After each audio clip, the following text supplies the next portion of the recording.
وقفے کے بعد ایک مرتبہ پھر سے آپ سب کو پیام سیام کی نشریات میں خوش آمدید کہتے ہیں۔ بہت ہی اہم موضوع پر گفتگو ہماری جاری و ساری ہے۔ ازدواجی زندگی سے متعلق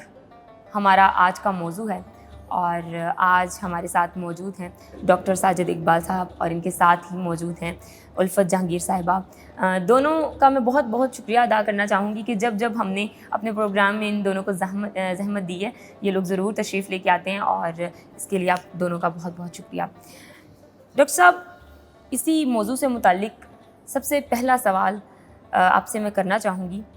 کہ اللہ تعالیٰ نے میاں بیوی کے حقوق کے متعلق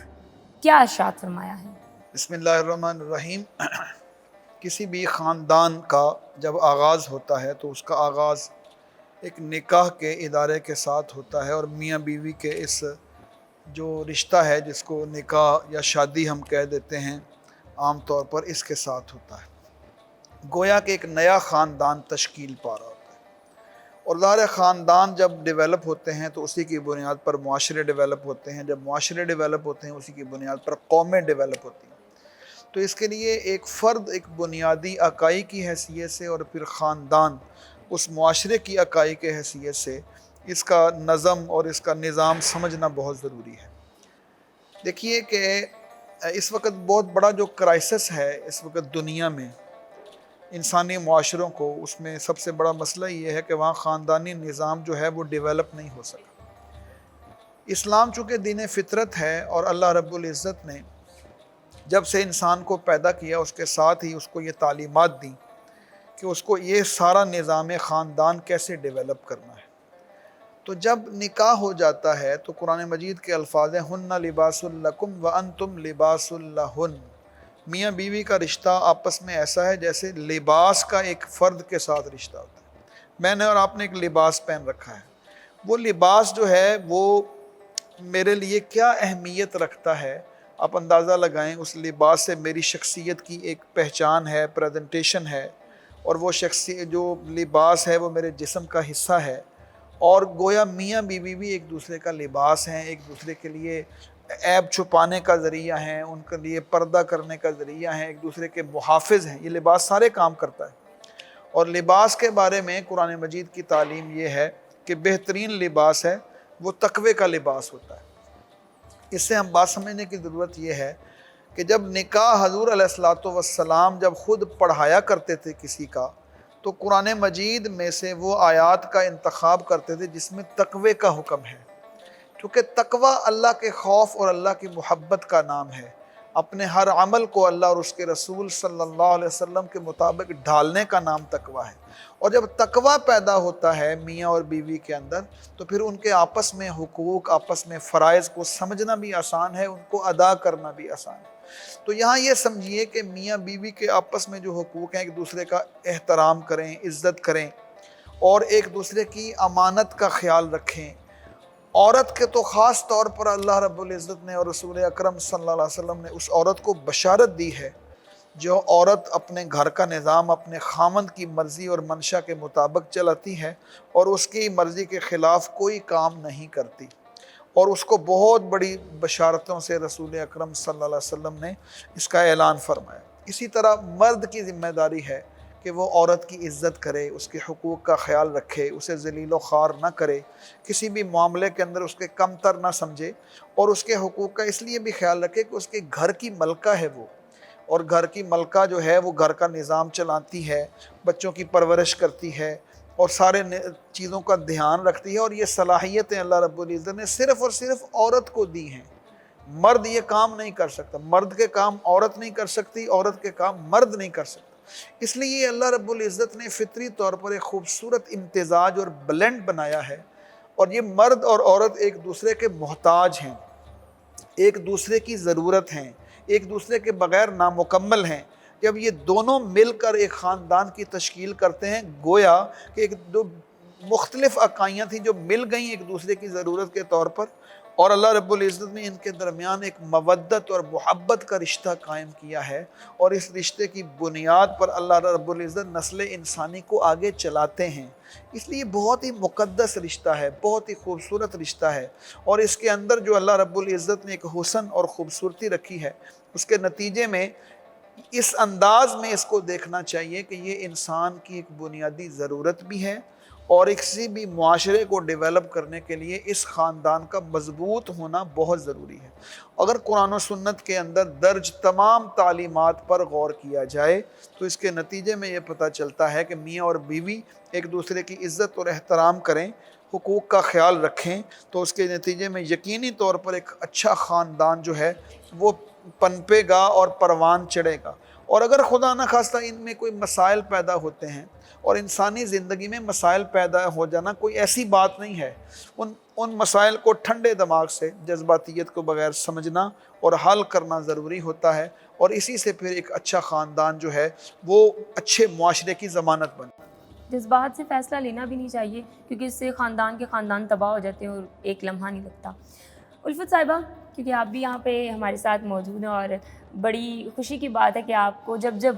بلایا جاتا ہے آپ تشریف لے کے آتی ہیں۔ اسی موضوع سے متعلق آپ سے جو میرا سوال ہے کہ کیا شوہر کو گھر کے کاموں میں بیوی کی مدد کرنی چاہیے؟ ہمیں ہر بات کا جواب، جیسا کہ ابھی کہا کہ قرآن اور سنت میں اگر ہم دیکھیں تو وہاں سے ہمیں ہر چیز کا جواب مل جاتا ہے، کیونکہ ہماری زندگی گزارنے کے طریقوں کا منبع قرآن اور حدیث ہے۔ ہم نبی اکرم صلی اللہ علیہ وسلم کی زندگی سے دیکھ سکتے ہیں کہ آپ جو دونوں جہانوں کے سردار ہیں، آپ پر جان چھڑکنے والے، جان نثار کرنے والے لوگ آپ کے گرد موجود ہیں۔ آپ صلی اللہ علیہ وسلم جب اپنی ازواج کے پاس ہوتے ہیں تو بالکل ایسی زندگی گزار ہیں جیسے ایک عام انسان زندگی گزار ہے۔ کونین کا بادشاہ ہو اور وہ خود اپنا پانی بھر لے، اپنے پھٹے ہوئے کپڑوں کو خود پیوند لگا لے، اور پھر نبی اکرم صلی اللہ علیہ وسلم نے فرمایا تم میں سے بہترین وہ ہے جو اپنے گھر والوں کے ساتھ بہتر ہے، وَأَنَا خَيْرُكُمْ لِأَهْلِي، اور میں تم سب میں سے اپنے گھر والوں کے ساتھ بہتر ہوں۔ اور عورتوں کے ساتھ بہترین حسن سلوک کی جو ہے وہ تلقین کی گئی ہے۔ آپ صلی اللہ علیہ وسلم نے فرمایا جو خود کھاؤ وہ انہیں کھلاؤ، جو خود پہنو وہ انہیں پہناؤ، اور کبھی ان کے منہ پر نہ مارو بلکہ ان کے ساتھ نرمی کا رویہ اختیار کرو۔ تو آپ صلی اللہ علیہ وسلم کی زندگی ہمارے لیے ہر موڑ پر مینار نور ہے۔ اگر کوئی باپ ہے تو حضرت فاطمہ رضی اللہ تعالیٰ عنہ کے باپ کی زندگی ہمارے سامنے ہے، اگر کوئی شوہر ہے تو حضرت خدیجہ، حضرت عائشہ رضی اللہ تعالیٰ عنہما کی زندگی ہمارے سامنے ہے۔ ہر دور میں ہمیں کسی بھی چیز میں کوئی مسئلہ، کوئی پریشانی پیش آئے تو ہمارے نبی اکرم صلی اللہ علیہ وسلم کی زندگی ہمارے لیے مشعل راہ بن کر ہمیں راستہ دکھاتی ہے۔ کیونکہ ہمارے معاشرے کا ایک المیہ ہے نا، آج کل ان چیزوں کو ایگو بنا دیا جاتا ہے کہ بھئی یہ تو تمہارا کام ہے، میں کیوں کروں۔ تو اس حوالے سے بھی اسلام نے کس قدر خوبصورتی کے ساتھ بیان کیا ہے کہ ہمارے نبی صلی اللہ علیہ وسلم اپنے جو کام، ان سے بڑھ کر تو اس ٹائم ہستی کوئی دنیا میں موجود نہیں ہے، تو ہم ان کو ہی فالو کر سکتے ہیں۔ ڈاکٹر صاحب، حضرت محمد صلی اللہ علیہ وسلم نے بیویوں کے ساتھ کیسا سلوک روا رکھنے کی تاکید فرمائی ہے؟ دیکھیے جی، اور شوہر کی بنیادی ذمہ داری ہے کہ ان کا اور بیویوں کا نان نفقہ ان کی ذمہ داری ہے، وہ خواتین کی ذمہ داری نہیں ہے، وہ مرد کی ایکسکلوسیو ذمہ داری ہے کہ اس نے ان کا نان نفقہ، ان کے جو پہننے کی ضروریات ہیں، ان کو کھانے پینے کی ضروریات ہیں، اور دیگر جو ضروریات ہیں ان کا اس نے خیال رکھنا ہے، ان کو عزت دینا، ان کو احترام دینا، ان کا جو مقام ہے وہ بالکل واضح طور پر بیان فرمایا۔ حضور علیہ السلام چونکہ ان کی زندگی اللہ رب العزت نے ایک اسوہ حسنہ قرار دی ہے نا، قرآن مجید کے الفاظ ہیں لَقَدْ كَانَ لَكُمْ فِي رَسُولِ اللَّهِ أُسْوَةٌ حَسَنَةٌ، تمہارے لیے رسول اللہ صلی اللہ علیہ وسلم کی زندگی جو ہے وہ بہترین نمونہ ہے۔ اور حضور علیہ السلام نے اپنی ازواج مطہرات کے ساتھ ایک مثالی عدل کا نمونہ پیش کیا ہے۔ حضور علیہ السلام کو خصوصی اللہ کی طرف سے اجازت دی گئی۔ یاد رکھیے اس معاشرے میں ایک مرد 100 نکاح کر لیتا تھا، 90 نکاح کر لیتا تھا، اس معاشرے میں یہ نظام تھا، اور حضور علیہ السلام کو اجازت دی گئی کہ آپ 4 سے زیادہ کر لیں، لیکن ان کے علاوہ جو باقی لوگ تھے، ساری امت، ان کو وہ جو ان لمیٹڈ وہ اجازت تھی اس کو روک کر زیادہ سے زیادہ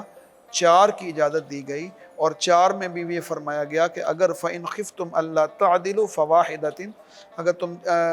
اس بات سے خوف کھاؤ کہ تم عدل نہیں کر سکو گے بیویوں کے درمیان، تو تمہیں چاہیے کہ ایک ہی نکاح کرو۔ یہ کنسیپٹ بڑا واضح ہونا چاہیے۔ اسلام نے 4 نکاح کرنے کا حکم نہیں دیا، بشرطے کہ مجبوری ہو، اور عدل کی شرط کے ساتھ 2 یا 3 یا 4، اس سے زیادہ نہیں کر سکتے۔ اور یہ المیہ ہمارے معاشرے کا آج اس چیز کو سمجھا نہیں جاتا اور ہاں اس معاشرے کے اندر تو انلمیٹڈ نکاح لوگ کرتے تھے اور اس کو تحدید کی گئی ہے، اس کو روکا گیا ہے۔ اور عدل کیا ہے؟ رسول اکرم صلی اللہ علیہ وسلم کی عادت مبارکہ تھی عصر کی نماز کے بعد ہر اپنی زوجہ محترمہ کے گھر تشریف لے جاتے، ان کے مسائل پوچھتے، انہیں کچھ ضروریات کا پتہ کرتے، کچھ چیزیں پوچھتے، اور جو طے شدہ شیڈیول تھا حضور نے کبھی اس کی خلاف ورزی نہیں کی، کہ سب کو برابری کے ساتھ غزوات میں جانے کے لیے قرآن اندازی ہو جاتی تھی کہ اب کس کو لے کے جانا ہے، اور اسی طرح دیگر بہت سارے حقوق ہیں جو بالکل واضح انداز میں، ایک مثالی انداز میں حضور علیہ الصلوۃ والسلام نے امت کی رہنمائی کر دی ہے۔ آج کا المیہ یہ ہے کہ چھوٹے چھوٹے مسائل کو لے کر ایک دوسرے کی مخالفت کی جاتی ہے اور حقوق جو ہیں وہ ختم کر دیے جاتے ہیں اور اس میں ظلم زیادتی کی جاتی ہے اور بالکل قطع تلقی کی جاتی ہے۔ یہ اسلام کی احکامات کی شدید خلاف ورزی ہے